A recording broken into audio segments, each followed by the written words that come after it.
ಭಾರತ್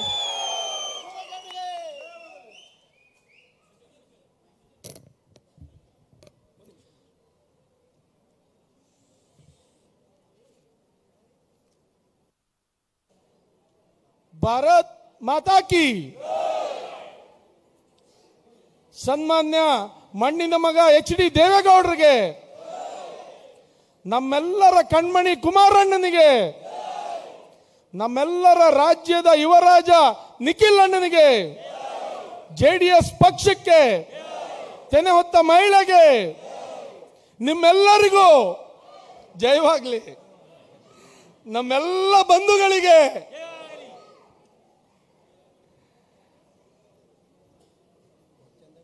ನಾನು ಈ ರೀತಿ ಕಾರ್ಯಕ್ರಮ ಆಗ್ತದೆ ಅಂತ ನಿರೀಕ್ಷೆ ಮಾಡಲಿಲ್ಲ ನಿಖಿಲಣ್ಣ.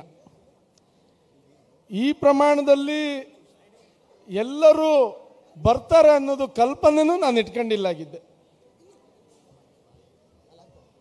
ಆಮೇಲೆ ಯಾಕೆಂದ್ರೆ ಕಳೆದ ಹೆಚ್ಚು ಕಡಿಮೆ 10 ದಿನದಿಂದ ನಾವು ಈ ಭಾಗದವರು ಸೂರ್ಯನೇ ನೋಡ್ಲಿಲ್ಲಾಗಿದ್ರು, ಅಷ್ಟು ಮಳೆ ಇತ್ತು. ನಾನು ಮೊನ್ನೆ ಕರೆದು ಹೇಳಿದೆ ಬೈಕ್ ರ್ಯಾಲಿ ಬೇಡ, ಯಾಕೆಂದ್ರೆ ಮಳೆ ಇದೆ, ಸಭೆ ಮಾಡೋಣ ಅಂತ. ಇಲ್ವೇ ಇಲ್ಲ, ನಾವೆಲ್ಲರೂ ಮಾಡ್ತೀವಿ, ಬೈಕ್ಗೆ ಮಳೆ ತೊಂದರೆ ಆದರೆ ನಾವು ರಿಕ್ಷಾದವ್ರು ಮಾಡ್ತೀವಿ ಅಂತ ಹೇಳೋದಕ್ಕೆ ಆರಂಭ ಮಾಡಿದ್ರು. ಇವತ್ತು ಆಶ್ಚರ್ಯ ಅಂದರೆ ಮಳೆನೂ ಇಲ್ಲ, ಬೈಕವರು ಎಲ್ಲರೂ ಸಹಸ್ರಾರು ಸಂಖ್ಯೆಯಲ್ಲಿ ಬಂದ್ರಿ, ಜೊತೆಗೆ ರಿಕ್ಷಾದವರು ಬಂದ್ರಿ. ನಿಮಗೆ ಮೊಟ್ಟ ಮೊದಲನೇದಾಗಿ ಎಲ್ಲರಿಗೂ ಧನ್ಯವಾದ ಹೇಳೋದಕ್ಕೆ ಬಯಸ್ತೀನಿ. ಬಹುಶಃ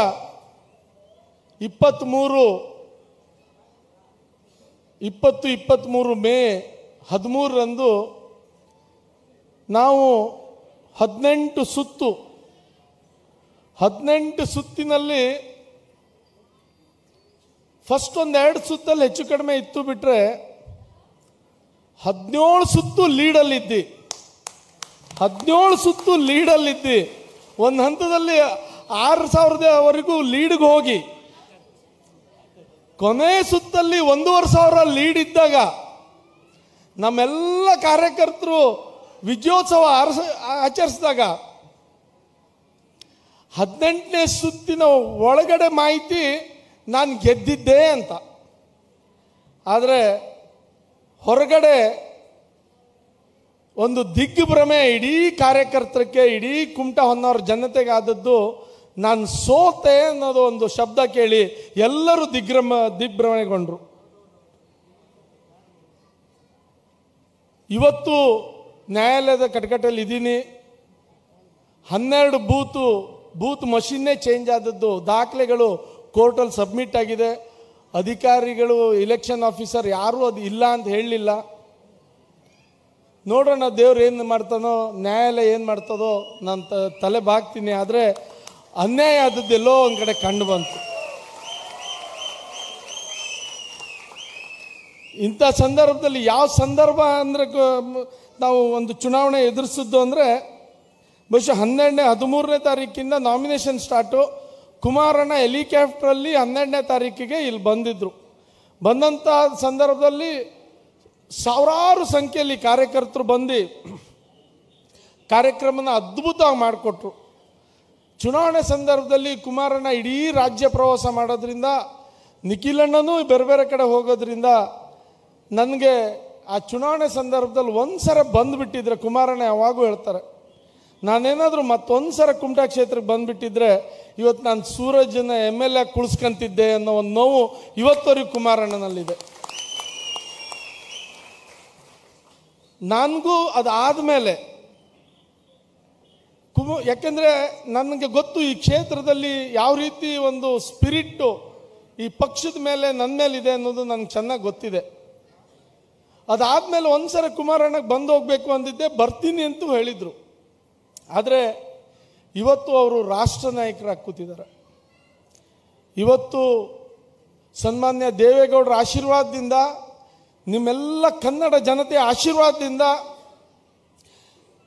ನರೇಂದ್ರ ಮೋದಿ ಅವರು ಅವರಿಗೆ ಕ್ಯಾಬಿನೆಟ್ ದರ್ಜೆ ಸಚಿವರಾಗಿ ರಾಷ್ಟ್ರಕ್ಕೆ ತಗೊಂಡೋಗಿ ಮುಟ್ಟಿಸ್ಕೊಂಡಿದ್ದಾರೆ. ಹಾಗಾಗಿ ನನಗೂ ಕೇಳಿದೆ, ಬಟ್ ವಸ್ತುಸ್ಥಿತಿ ಗೊತ್ತಾಯಿತು, ಸುಮ್ಮನೆ ಕೂತಿದ್ದೆ. ಆದರೆ ನನಗೆ ಗೊತ್ತಿತ್ತು ನನ್ನ ಕ್ಷೇತ್ರದಲ್ಲಿ ಎಷ್ಟೋ ಜನ ಇವತ್ತು ಪ್ರೀತಿ ಮಾಡ್ತಾ ಇದ್ದಾರೆ, ನಮ್ಮ ಜೊತೆಗಿದ್ದಾರೆ. ಆದ್ರೆ ಅವರಿಗೆ ಯಾರಾದರೂ ಬಂದು ಮಾತಾಡಿಸ್ಬೇಕು ನಮ್ಮ ಹಿರಿಯರು ಅಂದ್ಕೊಂಡು ನಾವು ವಿಲಿ ಒದ್ದಾಡ್ತಾ ಇದ್ದೆ. ಇವತ್ತು ನಿಖಿಲ್ ಅಣ್ಣ ಭಾಳ ವಯಸ್ಸಲ್ಲಿ ಸಣ್ಣವರು, ಆದರೆ ದೇವೇಗೌಡರ ತಕ್ಕ ಮೊಮ್ಮಗ ಅಂತ ಯಾರಾದರೂ ತೋರಿಸ್ಕೊಟ್ಟಿದ್ರೆ ಅದು ನಿಖಿಲ್ ಕುಮಾರಸ್ವಾಮಿ ಅವರು. ಯಾಕೆಂದರೆ ಚನ್ನಪಟ್ಟಣ ಚುನಾವಣೆ ಸೋತ ಮೇಲೆ, ಚನ್ನಪಟ್ಟಣ ಚುನಾವಣೆ ನಾವೆಲ್ಲ ಕೋರ್ ಕಮಿಟಿಲಿ ಇದ್ದಂಥವ್ರು, ವೀರಭದ್ರಪ್ಪ ಅವರು ನಾವೆಲ್ಲರೂ ಕೋರ್ ಕಮಿಟಿಲಿ ಇದ್ದಂಥವ್ರು, ನಾವು ಹತ್ತಿರದಿಂದ ನೋಡಿದ್ದೀವಿ. ನಿಖಿಲ್ ಅಣ್ಣಗೆ ಯಾವ ಕಾರಣಕ್ಕೂ ಚನ್ನಪಟ್ಟಣದಲ್ಲಿ ನಿಲ್ಲೋ ಮನಸ್ಸಿಲ್ಲಾಗಿತ್ತು. ಪಕ್ಷದ ಹಿತದೃಷ್ಟಿಯಿಂದ ನಿಲ್ಲುವಂಥ ತೀರ್ಮಾನ ಮಾಡಿದ್ರು. ಪಕ್ಷದ ಹಿತದೃಷ್ಟಿಯಿಂದ. ಯಾಕೆ ಅಂದರೆ ಸರ್ಕಾರ ಇವತ್ತು ಕಾಂಗ್ರೆಸ್ಸಲ್ಲಿದೆ, ದುಡ್ಡನ್ನು ಹೊಳೆ ಹರಿಸ್ತಾರೆ, ಅದೆಲ್ಲ ಇದ್ರ ಮಧ್ಯೆ ನಿಖಿಲ್ ಅಣ್ಣ ಪಕ್ಷಕ್ಕಾಗಿ ನಿಲ್ಲುವಂಥದ್ದು ಮಾಡಿದ್ರು. ಗೊತ್ತಿತ್ತು ನಮಗೆಲ್ಲೋ ಒಂದು ಕಡೆ ರಿಸಲ್ಟ್ ಏನು ಬರ್ತದೆ ಅಂತ, ಆದರೂ ಹೋರಾಟ ಮಾಡಿದ್ರು. ನಮಗೆಲ್ಲ ಆವತ್ತೇ ಅವರು ಸೋಲು ಅನುಭವಿಸಿದಾಗ ಕಣ್ಣಲ್ಲಿ ನೀರು ಬಂತು. ಯಾಕಂದ್ರೆ ನಾವೆಲ್ಲ ಹೋಗಿ ಅಲ್ಲಿ ತಿಂಗಳಿಗಟ್ಟಲೆ ದುಡಿದ್ವಿ. ಆ ದುಡ್ದಂಥ ಸಂದರ್ಭದಲ್ಲಿ ನಮಗೆ ಭಾಳ ಒಂಥರ ಹುಮ್ಮಸ್ಸಿತ್ತು, ನಾವು ಗೆಲ್ತೀವಿ ಅಂತ. ಆದ್ರೆ ಕೊನೆಯಲ್ಲಿ ಅದು ಯಾವ ರೀತಿ ಅಂದರೆ ಒಂದೊಂದು ಮತದಾರರಿಗೆ 5-10 ಸಾವಿರ ಆಮಿಷ ತೋರಿಸಿದಾಗ ಏನೇನಾಗ್ತದೆ ನಿಮಗೆ ಗೊತ್ತು. ಹಾಗಾಗಿ ನಾವು ಕಣ್ಣಲ್ಲಿ ನೀರು ಹಾಕಿದಂಥ ಸಂದರ್ಭದಲ್ಲಿ ನಮಗೆ ಹುರಿದುಂಬಿಸಿದವ್ರು ಯಾರು ಅಂದರೆ ನಿಖಿಲ್ ಕುಮಾರಸ್ವಾಮಿ ಅವರು. ಅವ್ರು ಒಂದೇ ಮಾತು ಹೇಳಿದ್ರು, ನಾನು ಈ ಪಕ್ಷಕ್ಕಾಗಿ, ಯಾಕಂದರೆ ದೇವೇಗೌಡರು ಇಡೀ ರಾಜ್ಯದಲ್ಲಿ ಪಕ್ಷವನ್ನು ಕಟ್ಟಿದ್ದಾರೆ, ನಿಖಿಲ್ ಅಣ್ಣ ಕುಮಾರಣ್ಣ ಇಡೀ ಮನೆ ಮಾತಾಗಿದ್ದಾರೆ ರಾಜ್ಯದಲ್ಲಿ ಅವ್ರು ಕೊಟ್ಟಂಥ ಸರ್ಕಾರದಿಂದ. ಹಾಗಾಗಿ ನಾನು ಪಕ್ಷ ಉಳಿಸ್ತೀನಿ, ನಾನು ಇಡೀ ರಾಜ್ಯ ಪ್ರವಾಸ ಮಾಡ್ತೀನಿ ಅಂದರು. ನಮಗೆಲ್ಲ ಒಂದ್ಸರಿ ಮನಸ್ಸು, ಹೌದಪ್ಪ ಎಂಥ ಮೊಮ್ಮಗನ್ನ ದೇವೇಗೌಡರು ಕೊಟ್ಟುಬಿಟ್ರು ಅಂತ ಅನಿಸ್ಬಿಡ್ತು. ನೋಡಿ ಮಳೆರಾಯ ಈಗ ಬರ್ತಾ ಇದ್ದಾನೆ. ಧನ್ಯವಾದ ಮಳೆರಾಯನಿಗೆ, ದೇವರಿಗೆ. ಅಂಥ ಸಂದರ್ಭದಲ್ಲಿ ನಿಖಿಲ್ ಕುಮಾರಸ್ವಾಮಿಯವರು ಒಪ್ಪಿ ಪಕ್ಷಕ್ಕಾಗಿ ಇಡೀ ರಾಜ್ಯಕ್ಕೆ ಬರ್ತಾ ಇದ್ದಾರೆ. ನಮಗೊಂದು ಕಡೆ ಅಳುಕಿತ್ತು, ನಾವು ಇಷ್ಟೊಂದು ಪಕ್ಷ ಕಟ್ಕೊಂಡು ನಮ್ಮ ಯಾರು ಲೀಡ್ರ್ ಬರ್ತಾ ಇಲ್ಲ, ನಮ್ಮ ಯಾರು ನೋಡ್ಕೊಳೋರು ಅನ್ನೋ ಒಂದು ಸಂದರ್ಭದಲ್ಲಿ ಕಾರ್ಯಕರ್ತರನ್ನ ಹುರಿದುಂಬಿಸೋ ರೀತಿಯಲ್ಲಿ ಇವತ್ತು ನಿಖಿಲ್ ಅಣ್ಣ ಕುಮಟಾಗೆ ಬಂದಿದ್ದಾರಲ್ಲ, ಕುಮಟಾ ಹೊನ್ನಾವರಕ್ಕೆ ಬಂದಿದ್ದಾರಲ್ಲ, ನಮ್ಮೆಲ್ಲ ಜನತೆ ಪರವಾಗಿ, ಪಕ್ಷದ ಕಾರ್ಯಕರ್ತರ ಪರವಾಗಿ, ಮುಖಂಡರ ಪರವಾಗಿ ನಿಮಗೆ ಕೋಟಿ ಕೋಟಿ ನಮನ. ನಿಖಿಲ್ ಅಣ್ಣ, ಈ ಪಕ್ಷ ಉಳಿಸೋದಕ್ಕೆ ನಿಮ್ಮ ಹೋರಾಟ ಮಾಡ್ತಿದ್ದೀರಿ. ನಮ್ಮೆಲ್ಲರ ಗುರಿ ಒಂದೇ, ನಮ್ಮೆಲ್ಲರ ಗುರಿ ಕುಮಾರಣ್ಣನ ಮತ್ತೊಮ್ಮೆ ಮುಖ್ಯಮಂತ್ರಿಯಾಗಿ ನೋಡಬೇಕು ಅನ್ನೋದೇ ನಮ್ಮ ಗುರಿ. ಅದಕ್ಕಾಗಿ ಇಡೀ ರಾಜ್ಯ ಪ್ರವಾಸಕ್ಕೆ ಬಂದೇ ಬರ್ತಾರೆ ನಿಖಿಲ್ ಅಣ್ಣ, ಮತ್ತೆಲ್ಲ ಕಡೆನೂ ಬರ್ತಾರೆ. ಮತ್ತೊಂದು ನಮ್ಮ ಗುರಿ ಏನು ಅಂದರೆ, ನಮ್ಮ ಗುರಿ ಅದು ನಿಖಿಲ್ ಅಣ್ಣಂದಲ್ಲ, ನಮ್ಮೆಲ್ಲರ ಗುರಿ ಒಂದ್ಸರಿ ಕುಮಾರಣ್ಣ ಮುಖ್ಯಮಂತ್ರಿ ಆದಮೇಲೆ ಮುಂದಿನ ದಿನದಲ್ಲಿ ನಿಖಿಲ್ ಕುಮಾರಸ್ವಾಮಿ ಅವರನ್ನ ಮುಖ್ಯಮಂತ್ರಿಯಾಗಿ ಮಾಡಬೇಕು ಅನ್ನೋದೇ ನಮ್ಮೆಲ್ಲರ ಆಶೆ. ಮತ್ತು ಇಂಥ ಶಕ್ತಿ ಕಾರ್ಯಕರ್ತರಿಗಿದ್ರೆ ಮಾಡೋಕ್ಕೆ ಹಾಗೇ ಆಗ್ತದೆ ಅಂತ ಈ ಸಂದರ್ಭದಲ್ಲಿ ಹೇಳ್ತಾ, ವೇದಿಕೆ ಮೇಲೆ ಎಲ್ಲ ನನ್ನ ಹಿರಿಯರಿದ್ದಾರೆ. ವಿಶೇಷವಾಗಿ ಕಾರವಾರದ ಮತ್ತೊಂದು ಶಕ್ತಿ ನಮ್ಮ ಆನಂದ್ ಹಸ್ನೋಟೇಕರ್ ಅವರು ನಾನು ಈ ವೇದಿಕೆ ಮುಖಾಂತರ ಹೇಳ್ತೀನಿ, ನೀವು ಆನಂದಣ್ಣ ನಮ್ಮ ಈ ರೀಜ್ನಲ್ ಪಾರ್ಟಿಗೆ, ದೇವೇಗೌಡರ ಪಾರ್ಟಿಗೆ, ಕುಮಾರಣ್ಣನ ಪಾರ್ಟಿಗೆ ಶಕ್ತಿ ಇದ್ದೇ ಇದೆ. ನಿಮ್ಮಲ್ಲೂ ಹಾಲಕ್ಕಿ ಸಮಾಜದವ್ರು ಗಟ್ಟಿ ಇದ್ದಾರೆ, ನೀವು ಗಟ್ಟಿ ಮನಸ್ಸು ಮಾಡಿ ನಾವು 100% ಆನಂದ್ ಹಸ್ನೋಟೇಕರನ್ನು ನಾವು ಆ ಕ್ಷೇತ್ರದಲ್ಲಿ MLA ಮಾಡ್ಬೋದು. ಹಾಗಾಗಿ ಆನಂದ್ ಹಸ್ನೋಟೇಕರ್ ಇದ್ದಾರೆ, ಪಕ್ಕದ ಹೋರಾಟಗಾರ ಉಪೇಂದ್ರ ಪೈ ಅವರಿದ್ದಾರೆ. ಮತ್ತೊಂದು ಭಾಳ ವಿಶೇಷ, ಈ ಪಕ್ಷದ ಕಾರ್ಯಕರ್ತರ ಪಕ್ಷ ಹೇಗೆ ಅಂದರೆ, ಕುಮಟಾದಲ್ಲಿ ಆಗೋ ಕಾರ್ಯಕ್ರಮಕ್ಕೆ ದೂರದ ಮಾಲೂರು ಅಂದರೆ ಬೆಂಗಳೂರು ಪಕ್ಕ ಕೋಲಾರ, ಮಾಲೂರಿಂದ ನಮ್ಮ ಮಹಿಳಾ ಘಟಕದ ರಾಜ್ಯಾಧ್ಯಕ್ಷರಾದ ರಶ್ಮಿ ರಾಮೇಗೌಡರು ಬಂದಿದ್ದಾರೆ. ಅವ್ರಿಗೂ ನಾನು ನಮಸ್ಕಾರ ತಾಯಿ, ಪಕ್ಷ ಕಟ್ಟೋದಕ್ಕೆ ಇಷ್ಟು ದೂರದಿಂದ ಬಂದಿದ್ದೀರಿ, ದೇವ್ರು ನಿಮ್ಗೆ ಒಳ್ಳೇದು ಮಾಡಲಿ. ಈ ಪಕ್ಷ ಖಂಡಿತ ನಿಮ್ಮಂಥವ್ರಿಂದ ಬೆಳೀತದೆ. ಅದ್ರ ಜೊತೆಗೆ ನಮ್ಮ ವೀರಭದ್ರಪ್ಪ ಅವರು ಮಾಜಿ ಶಾಸಕರು, ಅವರು ಹುಬ್ಳಿಯಿಂದ ಬಂದಿದ್ದಾರೆ ಈ ಪಕ್ಷಕ್ಕೆ ಚೈತನ್ಯ ತುಂಬೋದಕ್ಕೆ. ಅದ್ರ ಜೊತೆಲಿ ನಮ್ಮ ಬಾಲರಾಜ್ ಗುದ್ದೇದಾರ್ ಎಲ್ಲಿಂದ ಬಂದಿದ್ದಾರೆ ಗೊತ್ತಾ? ನಿಮ್ಮ ಈ ನಾಮದಾರಿ ಈಡಿಗೆ ಸಮುದಾಯದವರು, ಅವರು ಅಲ್ಲಿದು ಅವ್ರು ಎಲ್ಲಿಂದ ಬಂದಿದ್ದಾರೆ ಅಂದರೆ ಗುಲ್ಬರ್ಗಾದಿಂದ ಬಂದಿದ್ದಾರೆ. ಅವರು ಶೇಡಂ ಕ್ಷೇತ್ರದ ಅಭ್ಯರ್ಥಿ ಅವರು. ಅದ್ರ ಜೊತೆಯಲ್ಲಿ ನಮ್ಮ ಗುರುರಾಜ್ ಹುಣಸಿಮರದ್ ಧಾರವಾಡ ಜಿಲ್ಲಾ ಅಧ್ಯಕ್ಷರು ಬಂದಿದ್ದಾರೆ ಮತ್ತು ಉದಯ್ ಶೆಟ್ಟಿ ಉಡುಪಿ ಜಿಲ್ಲಾ ಅಧ್ಯಕ್ಷರು ಬಂದಿದ್ದಾರೆ. ಇವರೆಲ್ಲ ನಮಗೆ ಶಕ್ತಿ ತುಂಬೋದಕ್ಕೆ ಬಂದಿದ್ದಾರೆ. ನಿಮ್ಮೆಲ್ಲರಿಗೂ ಹೊರಗಿನಿಂದ ಬಂದವ್ರಿಗೆ ಧನ್ಯವಾದ. ನಮ್ಮ ಜಿಲ್ಲೆಯ ಉಪಾಧ್ಯಕ್ಷರು ನಮ್ಮ ಗಣಪೇಗೌಡರು, ಅಧ್ಯಕ್ಷರಾದ ಗಣಪೇಗೌಡರು, ಅವ್ರಿಗೆ ಹುಷಾರಿಲ್ಲ. ಆ ಭಗವಂತ ಆದಷ್ಟು ಬೇಗ ಅವ್ರಿಗೆ ಮತ್ತು ಗುಣಮುಖ ಆಗಲಿ ಅಂತ ದೇವರಲ್ಲಿ ಪ್ರಾರ್ಥನೆ ಮಾಡ್ತಾ, ಜಿ ಕೆ ಪಟ್ಗಾರ್ ಅವರು ಉಪಾಧ್ಯಕ್ಷರ ಜೊತೆಗೆ ನನ್ನ 2 ಕಣ್ಣು ಇಲ್ಲಿ ಈ ಕ್ಷೇತ್ರದಲ್ಲಿ ಯಾರ್ಯಾರು ಅಂದರೆ ಒಂದು ಕುಮಟಾ ತಾಲೂಕು ಅಧ್ಯಕ್ಷರಾದ ಸಿ ಜಿ ಹೆಗಡೆ ಮತ್ತೊಂದು ಹೊನ್ನಾವರ ತಾಲೂಕು ಅಧ್ಯಕ್ಷರಾದ ಟಿ ಟಿ ನಾಯ್ಕರು. ಅವರು ಈ ಪಕ್ಷಕ್ಕಾಗಿ ನಿರಂತರ ಹೋರಾಟ ಮಾಡ್ತಿದ್ದಾರೆ. ಅವ್ರ ಜೊತೆಯಲ್ಲಿ ನಮ್ಮ ದತ್ ಪಟ್ಗಾರ್ ಕುಮಟಾ ಕಾರ್ಯದರ್ಶಿಯವರು ಮೊನ್ನೆ ಮಾತ್ರ ಸೊಸೈಟಿ ಭಾರತ ಸೊಸೈಟಿ ಉಪಾಧ್ಯಕ್ಷರಾಗಿದ್ದಾರೆ. ಪಕ್ಷದ ಪರವಾಗಿ ಧನ್ಯವಾದ ಹೇಳ್ತೀನಿ. ರಾಜು ನಾಯ್ಕರು ಅಲ್ಲಿ ಸೊಸೈಟಿ ಅಧ್ಯಕ್ಷರಾಗಿದ್ದಾರೆ. ಅವ್ರಿಗೂ ನಮ್ಮ ಪಕ್ಷಕ್ಕೆ ಸೇರ್ಸ್ಕೊಂತ ಇದ್ದಾರೆ ದತ್ ಪಟ್ಗಾರ್ ಅವರು.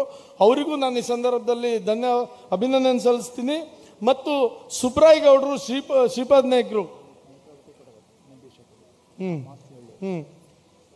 ಸುಬ್ರಾಯ್ ಗೌಡರು ಹೊನ್ನಾವರ ಪಟ್ಟಣ ಪಂಚಾಯತ್ ಸದಸ್ಯರು ಮತ್ತು ಶ್ರೀಪಾದ್ ನಾಯ್ಕರು ಹೊನ್ನಾವರ ಪಟ್ಟಣ ಪಂಚಾಯತ್ ಸದಸ್ಯರು.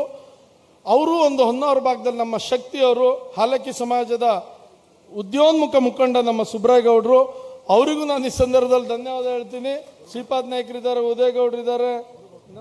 ಹೌದು, ಭಾಳ ಖುಷಿ ಆಯಿತು. ನಮ್ಮ ಪರಂಪರೆಯ ಮೆರುಗು ಯಾವುದು ಗೊತ್ತಾ? ಹಾಲಕ್ಕಿ ಸಮಾಜದ ಸುಗ್ಗಿ. ಆ ಸುಗ್ಗಿ ತುರಾಯಿಯನ್ನು ತೊಡಗಿಸೋಕೆ ಅದನ್ನು ನಿಖಿಲಣ್ಣವ್ರು ಕೊಡೋದಕ್ಕೆ ಬಂದವ್ರು ಯಾರು ಅಂದರೆ 64 ಹಳ್ಳಿಯ ಗುರುಗೌಡರು ಬಂದಿದ್ದಾರೆ. ಅವರಿಗೂ ನಾನು ಈ ಸಂದರ್ಭದಲ್ಲಿ ಧನ್ಯವಾದ ಹೇಳ್ತೀನಿ.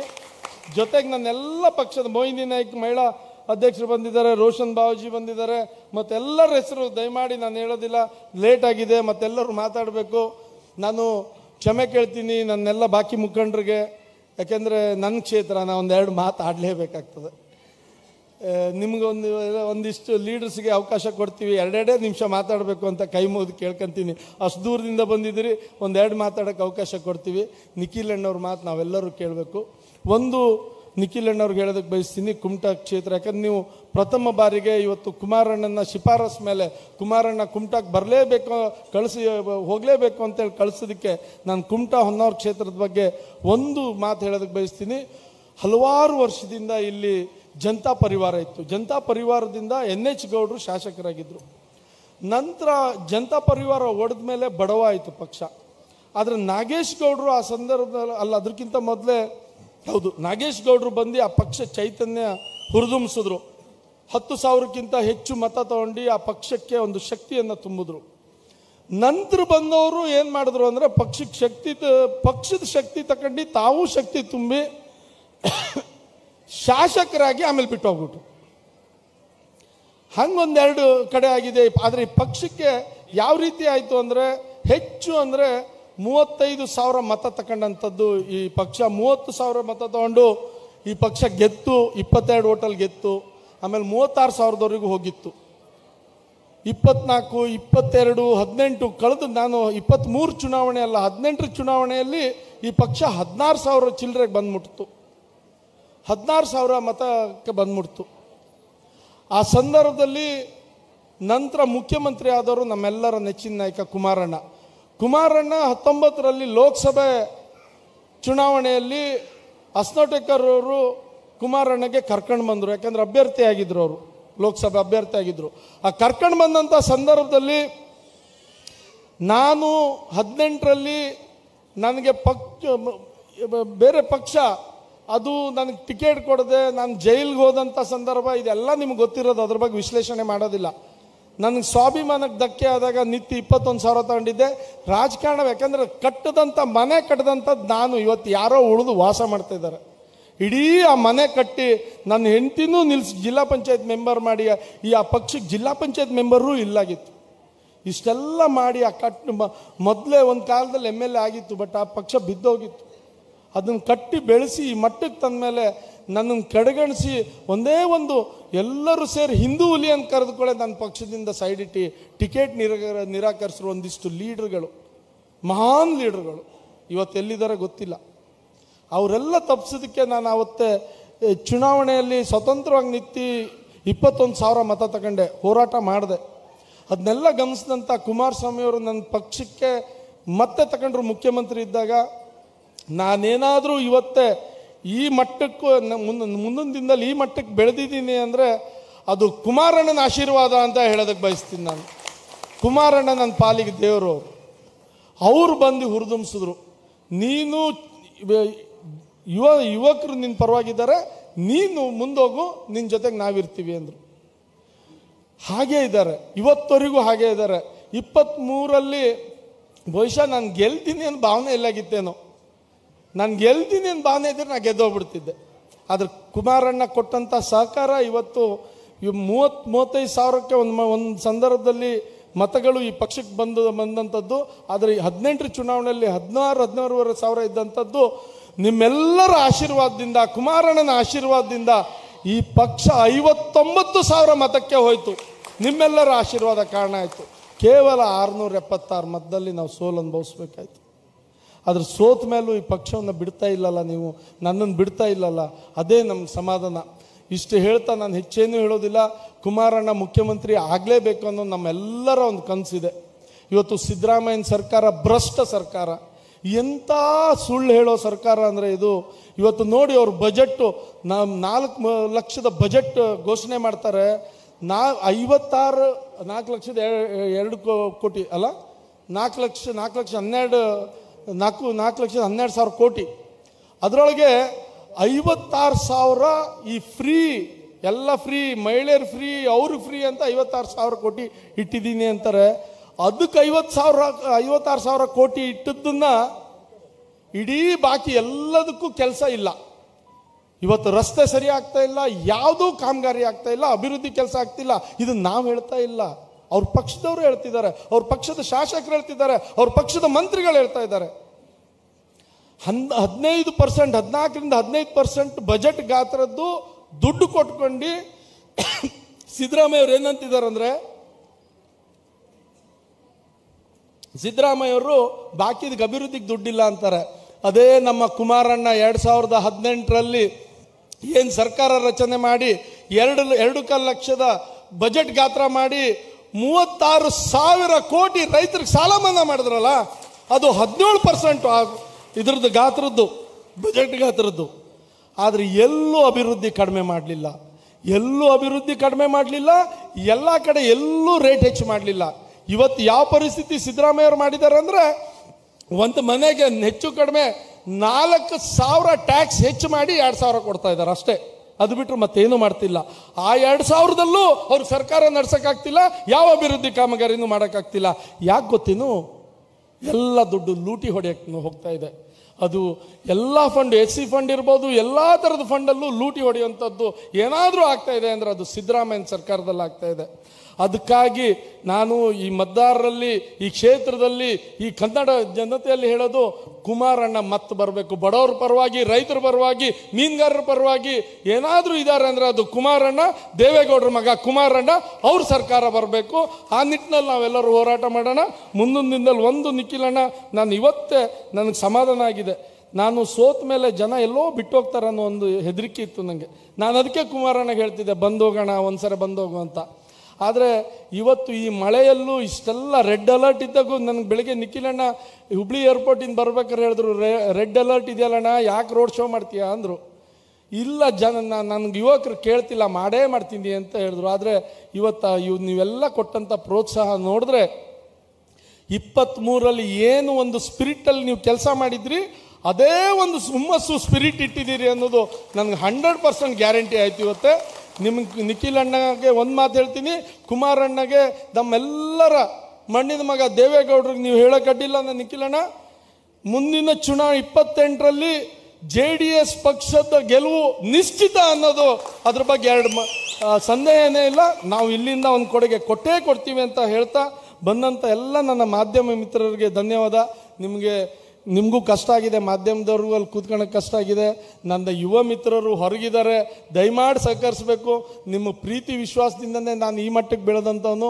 ಈ ಪಕ್ಷಕ್ಕೆ ನನ್ನ ಮೇಲೆ ಸದಾ ಇದೇ ರೀತಿಯಿಂದ ಇದೇ ಪ್ರೀತಿ ಇರಲಿ ಅಂತ ಹೇಳ್ತಾ ಎಲ್ಲರಿಗೂ ಮತ್ತೊಮ್ಮೆ ನಮಸ್ಕಾರ ಮಾಡ್ತಾ, ಈ ಮಳೆಯಲ್ಲೂ ಈ ಮನೆ ಮಗನ್ನ ಉಳಿಸ್ಕೊಳ್ಳುವಂಥದ್ದು ಒಂದು ಪ್ರಯತ್ನ ತಾವುಗಳು ಮಾಡಿದಿರಲ್ಲ, ನಿಮ್ಮ ಒಂದು ಸೇವೆಗೆ ಸದಾ ಸಿದ್ಧ.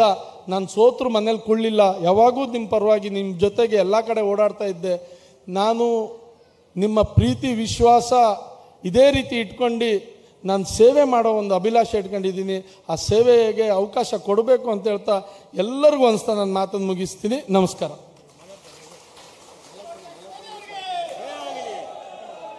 ಮಾಲಾರ್ಪಣೆ.